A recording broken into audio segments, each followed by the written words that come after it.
नमस्कार, आप India news के साथ जुड़ चुके हैं। मैं हूं आपके साथ स्वाति ठाकुर और बात करेंगे श्रद्धा मर्डर केस को लेकर।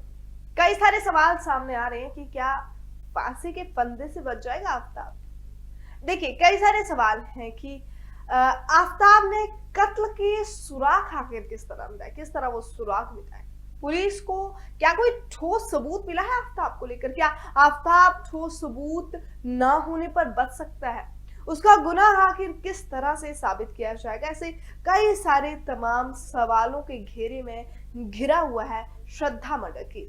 बताना चाहेंगे आपको कि श्रद्धा मर्डर केस की गुत्थी जितनी ज्यादा वो लगती है कि अब सुलझ जाएगी, उतनी ही ज्यादा वो गुत्थी उलझती जा रही है। इसमें हत्या का आरोप श्रद्धा के लिव इन पार्टनर आफ्ताब पर लगा। पुलिस की पूछताछ में आफ्ताब ने कबूल कर लिया कि श्रद्धा का मर्डर उसने किया। उसने लाश के कई सारे टुकड़े किए, उन टुकड़ों को उन्हें कई महीने तक जो था उन्हें फ्रिज में रखा और एक एक करके उन्हें ठिकाने वो लगाता रहा। लेकिन ये बयान जो है, ये आफ्ताब को सजा दिलाने के लिए काफी नहीं होगा, क्योंकि आफ्ताब को उसके खिलाफ अभी तक पुलिस को आफ्ताब के खिलाफ कोई भी ठोस सबूत नहीं मिला है। तभी आफ्ताब को उसके किए की सजा मिल पाएगी या नहीं, ये सवाल बन रहे हैं। आफ्ताब के खिलाफ ठोस सबूत कोई नहीं है। बताना चाहेंगे आपको कि कोई भी सॉलिड एविडेंस आफ्ताब के अगेंस्ट अभी तक नहीं मिला है। पुलिस ने आफ्ताब को श्रद्धा के कत्ल के जुर्म में 14 नवंबर को गिरफ्तार किया था। उसकी निशानदेही पर जंगल में मानव अधिवेश भी बरामद किए गए थे, लेकिन फिर भी पुलिस के हाथ आफ्ताब के खिलाफ कोई भी ठोस सबूत नहीं लगा। यहां तक कि आरोपी आफ्ताब का पॉलीग्राफी टेस्ट, नार्को टेस्ट भी करवाया जा चुका है।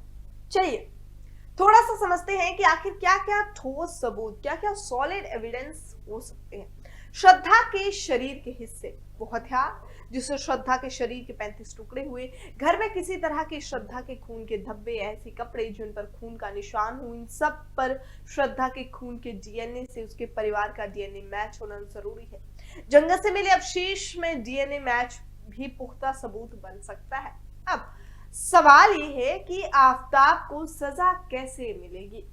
पुलिस अब आफ्ताब की जो भी परिस्थितियां हैं, जो भी साक्ष्य हैं, जो भी सबूत हैं, जो भी एविडेंस है, उनके आधार पर आफ्ताब को कठोरतम सजा दिला सकती है। इसमें लास्ट सीन थ्योरी है, यानी श्रद्धा आखिरी बार किसके साथ देखी गई। पुलिस के मुताबिक आफ्ताब ने 18 मई को श्रद्धा का कत्ल किया। उसके बाद भी एक दो दिन पहले तक श्रद्धा का मोबाइल फोन एक्टिव था। पुलिस श्रद्धा और आफ्ताब के मोबाइल को लोकेशन उसका निकालकर आफ्ताब के खिलाफ सबूत के तौर पर उसे पेश कर सकती है कि वो आफ्ताब के साथ ही थी।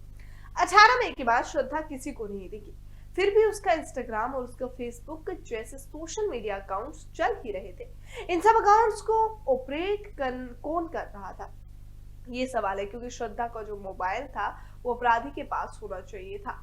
इन सब के अकाउंट्स के पासवर्ड अपराधी के पास होने चाहिए थे। ऐसे में ये अकाउंट जब एक्टिव था तो इसका मैक एविडेंस यानी कि मीडिया एक्सेस कंट्रोल क्या था, कंप्यूटर या लैपटॉप या एंड्रॉयड कहाँ था।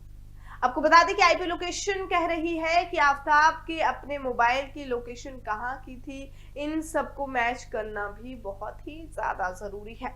एक और अहम सवाल ये है कि श्रद्धा के बैंकिंग और डेबिट क्रेडिट कार्ड का इस्तेमाल आफ्ताब कैसे कर रहा था। किसी भी ट्रांजैक्शन के लिए मोबाइल पर ओटीपी आता है, वहां पर आफ्ताब के मोबाइल पर लोकेशन जरूर होगी। आपको बता दें कि डेबिट क्रेडिट कार्ड कहाँ यूज हो रहे थे, छानबीन करने पर इसकी सीसीटीवी फुटेज भी मिल सकती है।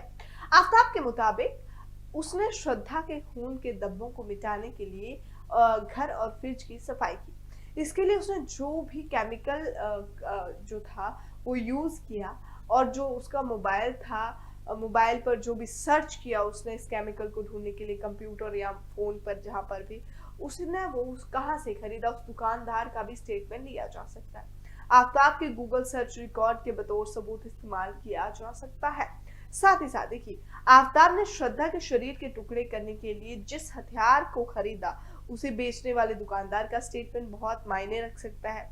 आफ्ताब ने अपने बयान में कहा कि वो आधी रात तक श्रद्धा के टुकड़े फेंकने जंगल में जाता था। ऐसे में जांच की जा सकती है कि उस वक्त उसके मोबाइल की लोकेशन कहाँ की होती थी। कत्ल या फिर मिसिंग, पुलिस को क्या करना होगा साबित। कई बड़े आपराधिक घटनाओं में इन्वेस्टिगेशन एक्सपर्ट लोगों का कहना है कि पुलिस की जांच में अभी तक ना तो श्रद्धा के खून के कपड़े मिले हैं, ना ही वेपन मिला है जिससे मर्डर हुआ है। जिससे श्रद्धा के तकरीबन 35 टुकड़े किए गए, वो वेपन नहीं मिला है। जंगल से कुछ हड्डियों के टुकड़े जो थे वो रिकवर किए गए हैं। अब ये डीएनए टेस्ट ही पता लगा पाएगी कि वो श्रद्धा के टुकड़े हैं कि नहीं या किसी और के हैं। अगर हड्डियां श्रद्धा के डीएनए से मैच नहीं खाती हैं तो पुलिस उसके लिए मुश्किलें पुलिस के लिए और बढ़ जाएंगी। ऐसे में उसे साबित करना होगा कि श्रद्धा का कत्ल हुआ भी या वो फिर मिसिंग है। चलिए, अगला है कि हालांकि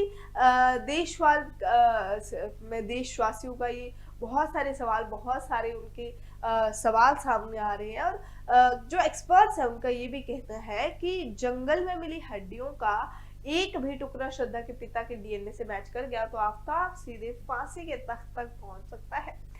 इस तरह के मामलों में परिस जो जन होते हैं, जो सबूत होते हैं, अहम जो एविडेंस होते हैं, होने के बावजूद भी आरोपी छूट जाते हैं क्योंकि उनके खिलाफ ठोस सबूत नहीं मिल पाता है।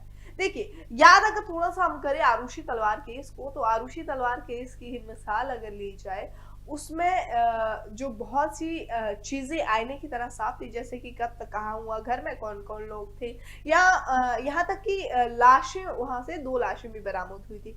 इन सब के बावजूद सुप्रीम कोर्ट ने आरुषि के माता पिता को बरी कर दिया।